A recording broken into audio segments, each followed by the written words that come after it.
You're not my man. You're not my man. You're a genius. This is going to be episode 123. Yeah, we started off the week with a huge fat red stamp. This was Trapped in Cleveland 3, the Deluxe by Keed. This is 37 back-to-back doo-doo tracks. Is this the longest project we've ever reviewed? No, there's been some. We've had some rough. I think that we've actually reviewed. I feel like there was one. This might be up there. I remember there was a 30 song project we did, but I don't remember who. But this is rough because like there wasn't a single thing on here that I was like, this is okay. I was just giving each song maybe 30 seconds to a minute, and I was like, yeah, I don't know how you did this. Yeah, it was that was like the hardest shit I've ever done in my life. That's harder than being a parent. Yo, it was rough, man. It was very rough. I was like, what is happening? It's just the bottom of the barrel of like I'm doing this just so I can get famous. I'll be honest with you, man. Like I didn't know that he was famous, and then when I looked him up and I seen that how many like fans he had and shit, and I'm like, yo, like I don't get it, man. I don't get it. Like it doesn't make no fucking sense. This shit is like literally the worst shit ever. Oh yeah, and he's got so many names on it, and none of them seemed like they even cared. Yeah, they were. I like, don't understand. This is bad. This is like nothing was good on here. There was no redeeming quality, besides the fact that it sounded like it had money towards it, but like every single thing else was bad. This is like high quality garbage. Mm-hmm. No, it's like low quality garbage. Yo, dude, it was so long. It was so miserable. Crazy. I was like, what is happening right now? I was like, this is not what people ask for. And 37 songs and not one good one. One good one. That takes talent. Funny is like when he's by himself, it was literally the worst music you've ever heard. But then when he had these features, it wasn't the worst. It was like bad, but you know, they couldn't. It was only the worst when he was on there. Oh, when he was by himself, it was just like, yo, throw this. I want to know what label fucking signed him and was like, let's take a chance. You got to be more worried about. I'm worried about. This is part 3. What did part 1 and 2 sound like? I don't know. And I hope they're not as many tracks, but awful. So then we followed up with a good project. This was S Block Carter. This is by Monday Night. So we got a couple of Monday Nights in the tuck because he's been dropping all year. So I was like, all right, let's give him love. This is his most recent. And Monday Night's nice. He picks like those dark, gritty, beautiful beats, and he just raps. I like people who they don't play. He has a cool voice, dope tone, delivery, cadence. And he's just spitting. He's spitting street stuff, but he's throwing punches, and I like that. Like punch. Yeah. You know, punching is like, strange enough, is a lost art, which is weird for me because I grew up in the punch era, like the punchline era. So hearing it feels new now, and it's weird because people don't punch like that anymore. And just him punching and not really trying to impress us with like hooks and singing and stuff. Just like, no, I'm gonna rap, and it's enough to carry these songs. Like I was like, this is dope. Yeah. Like he's nice, bro. Monday Night's fire. He's one of those people. He's like in that list of those killers we got, like the Napoleons and like the Rome Streetz. Yeah. He's one of those people that are just like forever consistent because they've locked down their craft. They don't need to do anything crazy. Yeah. Yep. Yeah, but this was gas. I had a really good time with this. All the features on there. That whole team, the Holly Block, their whole team is dope. Like Three Way Slim's dope, Nitty Blanco's dope, Big Kahuna dope. Mm-hmm. Like everyone on here snap. But this is a good time. Front to back, 11 songs, probably like 27, 28 minutes. Fire. So after that, we had a couple of submissions. This was Take Me Serious by K. Will. This was a good time. This was cool. I think K. Will definitely carries this because he's doing everything. He's singing, he's rapping, he's harmonizing, he's doing melodies, he's doing everything that he can. And these beats are super fun. So the tracks never really got boring for me. So it comes down to whether this will be like your flavor or not. But nothing ever was boring. You know, it was fun. It was just really fun hip hop and like singing. And just a good time project. Like you could tell his focus was like, I'm going to have a good time in the studio. And I'm not really trying to, cater to. He caught me off guard with the singing because he's actually really fucking good. Really good at it, yeah. And I was just like, oh, okay, all right, because I didn't expect it. And you don't, because his voice, you didn't expect it, because you hear his voice, you wouldn't expect someone, like, sometimes you hear a voice and you're like, if they sing, you're like, oh, okay, like, if it's like a dude with a deep, deep voice, but his voice is not, like, crazy, so you wouldn't expect it, like, it didn't sound like a voice that was going to bust out that singing voice. Yeah. Yeah. And I kept looking, too, because, like, when he sang, when I heard the sing, I kept looking, like, is it featuring someone, like, just to make sure, and I was like, yeah, this is nice, though, man, this is a good project. This was only 9 songs, it was short, but you can tell it was a lot of fun put into it. You can tell it was a lot of work put into it, and I can appreciate that. Someone having a good time. And what's crazy is, it's strange enough, it sounds almost like very original in its own sense. Like, it has, like, obviously it's pulling different elements, but I haven't heard a lot of stuff that sound like this fun. You know what I'm saying? Like, yeah, and where's he from? Yeah, it's a breath of fresh air because of the fact that a lot of the stuff that we review is either like some trap shit or it's just boom bap hip hop. You know what I mean? So hearing something like this is definitely a breath of fresh air, especially when he's actually like rapping and shit. It still sounds that good. Like he gave us what we needed, but like stuff that you wouldn't expect, and it was just like, all right, I gotta be on board with this. So but yeah, very solid. So the next project was the venting session. It's The Season Again, Volume 4 by DruGunn. Shout out to my boy DruGunn. It's a good time. This is a very, very good time. I didn't like the skits too much because they were a little, they were like serious skits, but the voicing was very not serious. So it was like B-movie type stuff. But other than that, I like it, man. Only thing with DruGunn that not necessarily throws me off, but like, because this isn't the first time I've heard him, I feel like from this project and with the last thing I heard from him, he sounds different. You know, I feel like he has like a lot of different voices, which isn't a bad thing. I'm not like any slight to it. It's just I went into this like thinking I had an idea of what he sounded like, and then I was like, this is a completely different thing. So I was like, oh, okay, I rock with this, you know. But it was a shocker. My only bad critique, I guess I would say, on this, some of the songs that were like really dope started to go on a little too long, and that kind of threw me off because like as they started to go along, the content started to kind of water down a little bit, kind of stretch the song out. But outside of that, this is a solid, super solid project. It's short, got some replay value, and the songs that bang really bang on here. So I rocked with it for sure. Yeah, I think like you were saying about how he has different voices. I think by far, I think this is probably his best. I think this is where he sounds like the tightest, you know what I'm saying? Like he really has it on lock. And another thing that a lot of people won't even know about Drew unless you actually know him is he freestyles just as good as he writes. That's and good. I wouldn't be surprised if a lot of this stuff is him freestyling. Yeah. That's he's like top notch. Like his freestyling game is like, you wrote that. That's and fire. He's like, no, I didn't. That's fine. I just came off the top with it. That's fine. And that's hard to do. That's a craft, bro. You got to practice that. Like, that's like a muscle you got to exercise. Like, I like to freestyle because I like to say stupid stuff, but it's not going to be like, there's not going to be too much cohesion. Like, it's just going to be fun. Yeah, you can't put it on a record. Yeah, it's going to be hilarious if you're hanging out with me, but like on wax, you're like, what the hell's wrong with this dude? But hey, man, if it is that'd be dope to find out from him. But this project's super solid, dude. Like, I'm not mad at it, man. It had some solid features. He had Pretty Boy Lou was on there doing his thing, and George Getson, which I like, great name. But it's a good time, man. It's a good time. But I'm more towards his like cold rap voice, the cold, spit. But that's that's part of my era, part of where my cloth. But super solid. So then we had a single review. This was Get Mine Regardless. This was produced by DJ Cut One, and this was featuring Jamal, Gasol, Streetz, and Saipher Soze. This is one of those gritty, like, just makes you want to commit bad crimes or like sins. It's just dirty. It's just a dirty hip hop track, and everyone came to play. Everyone came to rap, and it's as if they knew they were all gonna be on it because they all came to rap, and I was here for it. And you know what? The order made sense. Like, it's a good time. Even though for me, I don't know if it's a bias or this dude, he's just one of my favorites right now. Streetz is a beast. He's got the craziest delivery. His content's cold. And I like someone who can talk like some real street stuff, but still use like very in-depth wordplay.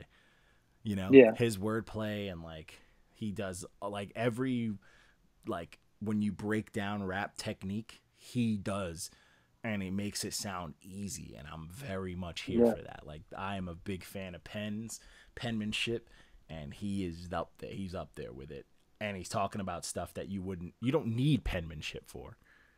Yeah, you know.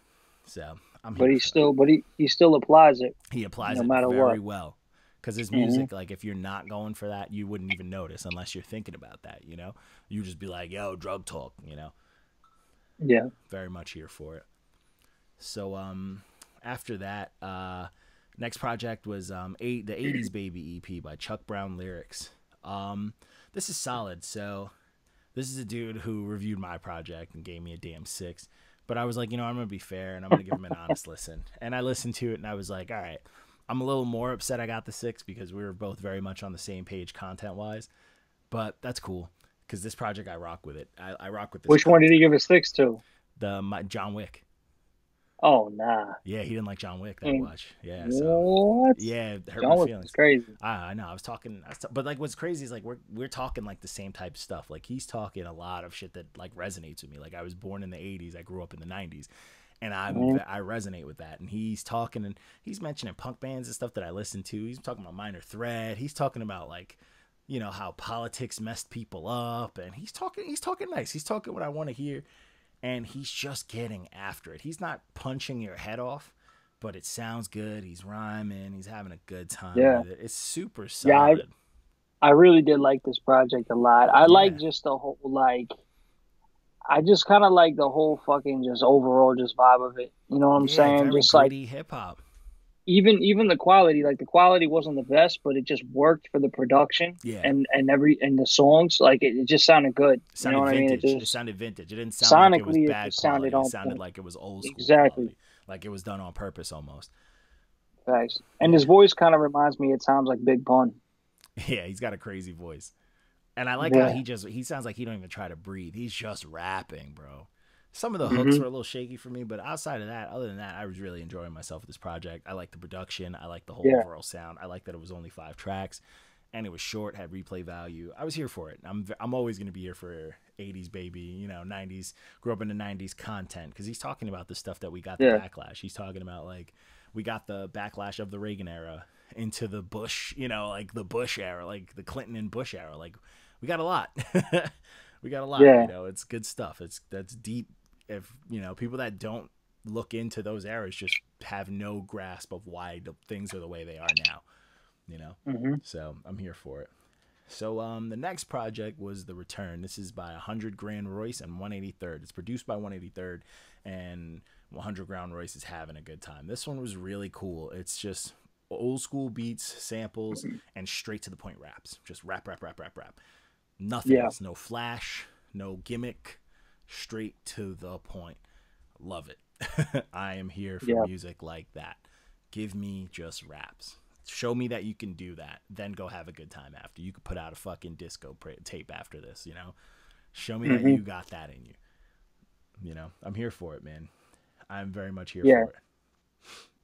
Yeah, this project was definitely dope. At first, the name kind of threw me off. I thought it was going to be something entirely different because once I seen 100 Grand Royce, I was like, oh god, this is going to be some fucking mumble rap shit. Like I'm not gonna. It's going to be some little Keed. And then I heard it and I was like, oh shit, never mind. Yeah, I shot myself in the foot. So get weird with names that are like long and like stuck together, no spaces and shit like that. Like but this definitely throws you off, man. It's a really good time. Like they put something together that you knew that was like easy for them. They it was like we about to just come out with some some little fire tracks. Have a good time. It's short. It's like just under 30 minutes, 8 tracks, and it slides. And the production definitely shined a lot for me. And not to say 100 Grand didn't do his thing, but it's like it'd be hard for someone not to do their thing on this type of dope production. Like if you didn't, like shame on you.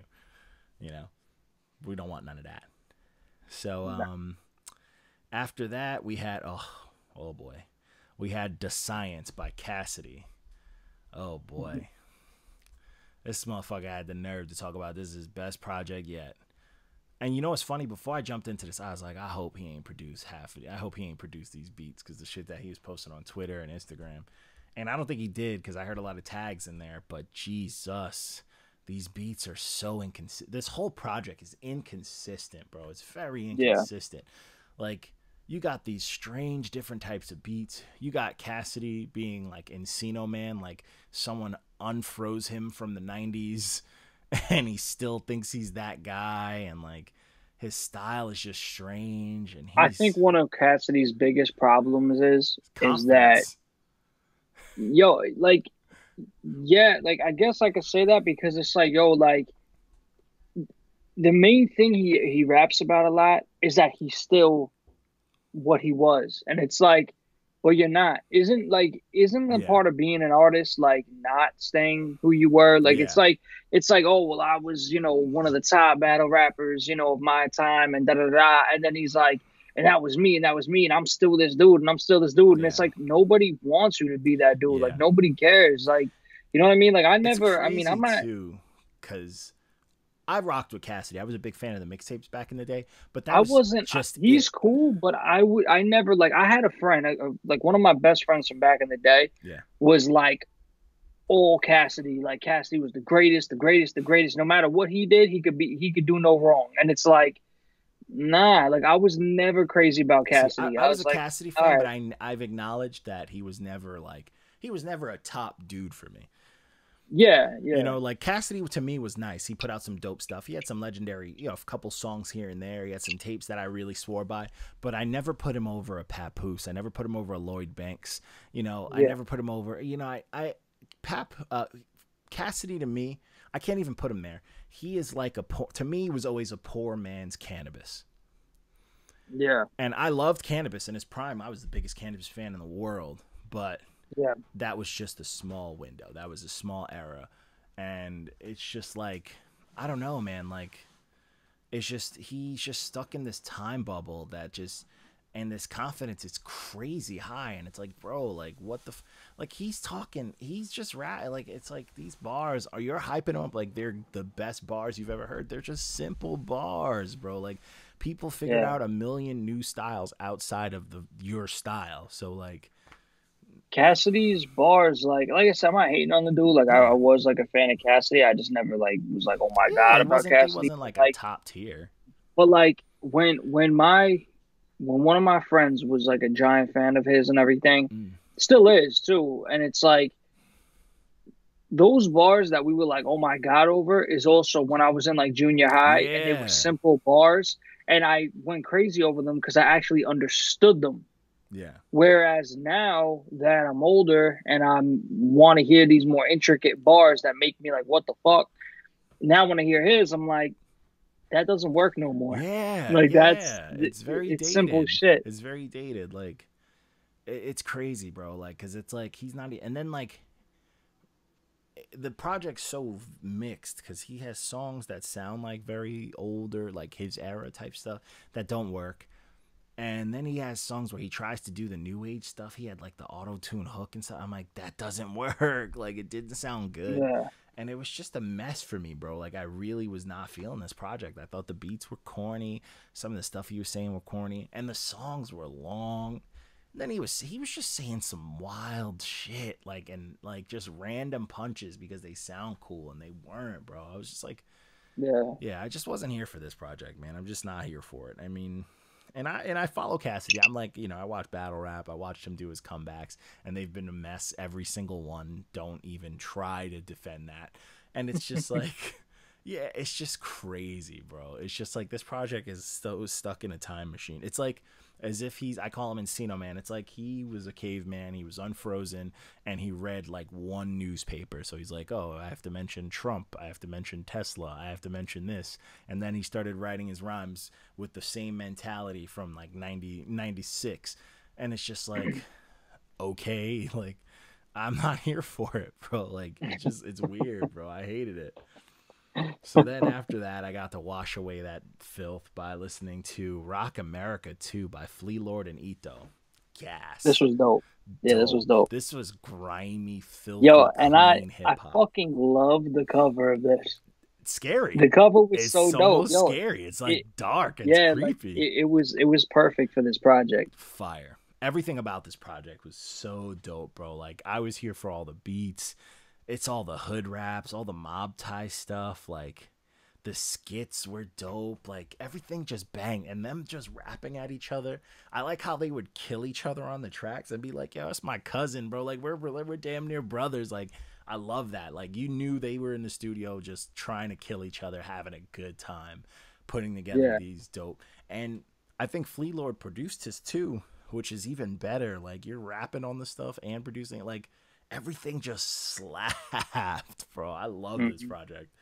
This is like a pure grimy, dirty. This is like that, you know, this is, if you like that Griselda type shit, this is top tier of that sound. You know, that's the best way to put it. If you're trying to look for something of that caliber and sound, but like on some New York shit, this is it. You know, you're welcome. These two dudes bang. So then we had our Friday releases. I did all three, and they were all pretty much the same caliber. This was the first one was the Pluto and Baby Pluto. This was the Future Lil Uzi Vert. I'm gonna keep it a buck. I'm a Future fan, and I try to avoid these things, but I know no one was gonna jump on it, so I was like, all right, I'll jump on it. And actually, it's not bad because I'm not really a Uzi fan. I usually think Uzi's pretty boring or just like does nothing that I've heard before, like things that I've heard before. But I feel like because he was under like Future's wing on this, it just wasn't terrible. You know, it's like a bunch of party tracks. Yeah. Like I didn't hate the tracks. I was having a good time, but it's not like I'm not swearing by these. I'm not trying to memorize these, but I could put this on if I'm, you know, messing around some video games or some bullshit or at the gym or something like that. Yeah. It was all right. I mean, I'm not a fan of really either one of them. You know, and did you just get a tornado warning? Yeah. Until 1,000 p.m. The fuck is 1,000 p.m., bro? Take shelter now in a basement or an interior room on the lowest floor of a sturdy building. If you are outdoors in a mobile home or in a vehicle, move to the closest. That is terrifying. That's frightening. Good thing I'm in a basement. I live in a basement. Yeah. Jesus Christ. God damn. I better text my girl and. Yeah, I just did the same. I was just like, yo, come inside. But yeah. Yo. That's terrifying. We get tornadoes on Long Island? Yeah, I guess so. Severe thunderstorm warning. Severe thunderstorm warning at 9:25 p.m. Severe thunderstorms are located along a line extending from near Southington to near Gilgo State Park, moving east at 50 miles per hour. Ways to prepare now. Take shelter. What the fuck? Wild. The apocalypse is here. Yo. That's insane. This is serious, bro. Yeah. We got the creepy alarm going. Oh, you got the alarm going outside? No. I meant the phone, like the phone. No. Oh, I thought I was. I mean, that's close to us, but it's not like, oh yeah. No, that's close to us, but it's like, not. But that's hectic. I mean, a tornado, that's insane. At night, that's terrifying because you can't see it. Yeah, I know. Where the fuck am I going with this shit? I'm just gonna take my car and throw it. Like, good, I need a new one. Hope people's asses is home. But I fear because my girl's upstairs in the house and shit. So oh yeah. I got my daughter over there. I got my little man tonight. He's knocked out. He's KO'd. Yeah. But yeah, man, wild shit. But yeah, all right. Hopefully, I think we're good though. I mean, if it's on that coast and it's by like Southington, we're good. We're probably just gonna get the rain and shit. Because I know they were supposed to all day. I was getting from like PSEG, like, oh, you know, there's gonna be a lot of heavy winds and shit like that. But yeah. Anyways, back to the Future and Vert.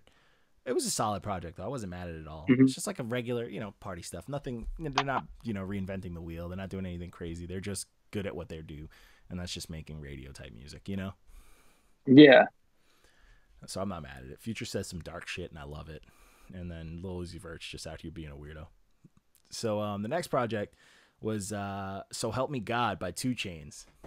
I wish the beginning of this project didn't start so weak because it ended so strong. And I was like highly upset about that. Like it started off so slow. And then once it started to pick up and like the features started coming in and then he started doing things on his own, it got really fucking fun. Really fucking fun. 2 Chainz is nice. 2 Chainz can rap. He can say funny shit. He has punchlines. He knows how to make a good song. He's having a good time, and that's what I appreciate. He's never going to change his sound, and he doesn't need to. And he works best with features for sure. But on his own, he tells you he can carry a song. Like that Southside Hove song, I loved it. His little tribute to Jay-Z with the Feeling It sample. Yeah. Gas. But I think that I'll be honest, I didn't really like hear all of this, but like I'm not a fan of 2 Chainz, and I think that's why like like I don't know, man. I guess it's just his delivery, but like just some of his bars, I'm just like they're crazy. But he does that for features just to get the attention on him. But usually on his projects, he's very solid. He's kind of like he's kind of like Rick Ross. Rick Ross says ridiculous things on people's projects, but then when it's his project, he's always like smooth and talking nice. But the song with Rick Ross and Schoolie on this project slapped. I loved that song. But I rocked with this project a lot. I mean, I don't know if it was better than his last one because I thought 2 Chainz's last album was his best piece of work. Like it was his greatest project, but this project was super dope. I mean, 2 Chainz is having a good time. He's one of those vets that just can do no wrong. He's kind of like a Snoop to me.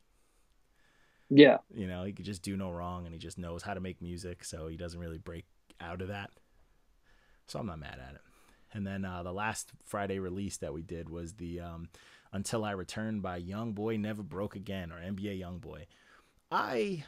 I'm not a fan of this dude's message. I'm not a fan of the way he carries himself and all the like fan hate and all that stuff like that. But I've never really thought he was a terrible artist. He makes good music for the most part. For like the auto-tuning melody guy, his music is fun and catchy. Yeah, I honestly, I like this. I like this project. I wasn't.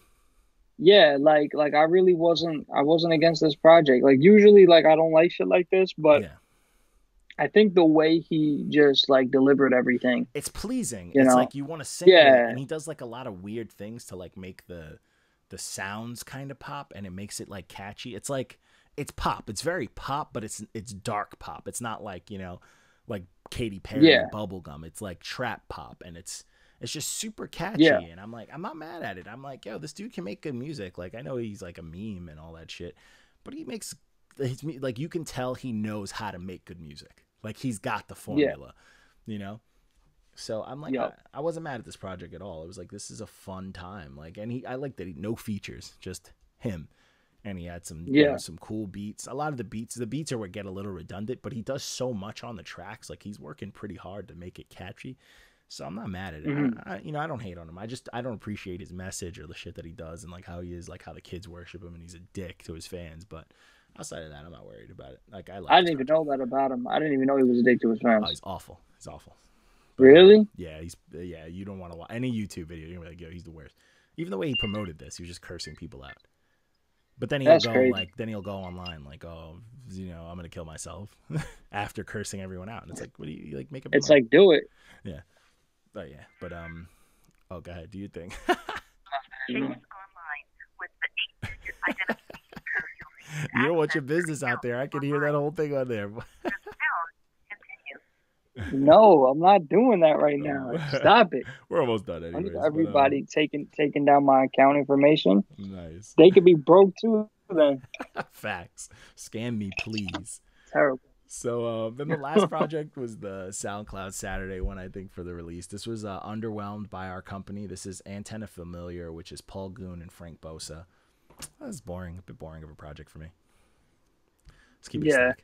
Yeah, I wasn't really a fan of it. Like, the production wasn't the worst, but like just the delivery, I was just like, it just didn't do anything for me. I like Paul Goon's voice, but he has a voice that should say heavy shit. When you have a voice like that, I want to hear bars. Exactly. And then like Frank is kind of just like even when they did have like a decent like bar or something, like it just wasn't delivered good. Yeah. It was just it's like they just did one take in the studio and we're just satisfied. Like, this is it. We out. And like, and Frank kind of just comes on very lightly. Frank like has like, you want Frank to, it's like, Frank, just like speak up, like have a good time with it. Like, he's a little stiff. Yeah, exactly. He's a little stiff. And it's like, it's like you're doing music just because you feel like you need to, and you just like, just want to get it over with. Yeah. It's like, no, make it yours. Make it yours. Yeah. And I kind of know what they're doing because it's like, all right, guys, I saw they had the little live thing for it. I get it. You guys definitely sound better live, but that doesn't mean slack on the recording. The recording is supposed to sound 1,000 times better because you have the power to manipulate it. Yeah, right? exactly. If you put on a live show, that's definitely a plus and a bonus. You want to put on a live show, but the audio that people are going to loop and listen, they're not going to listen to the live recording. This isn't fucking, you know, the Who, you know, fucking back in the day, like live sessions. No, like you can literally, you don't even have to sound the same on a recording. You can manipulate whatever you want. So like make it sound perfect. That's the point of the recording. You make something like it's people can sound terrible live if their recording is perfect and they'll still make it because that recording is flawless. Like don't slack, you know? Facts. But outside of that, man, that's all we had. We had a little short week. I'm kind of blowing through it. I know everybody's gonna be like, that was a quick episode, but I got some shit I gotta take care of. But other than that, man, it's solid. Oh, I finished Death Stranding. It was a good time. I didn't give it as much credit as I should have. Yeah, after Chapter 3, I truly enjoyed it.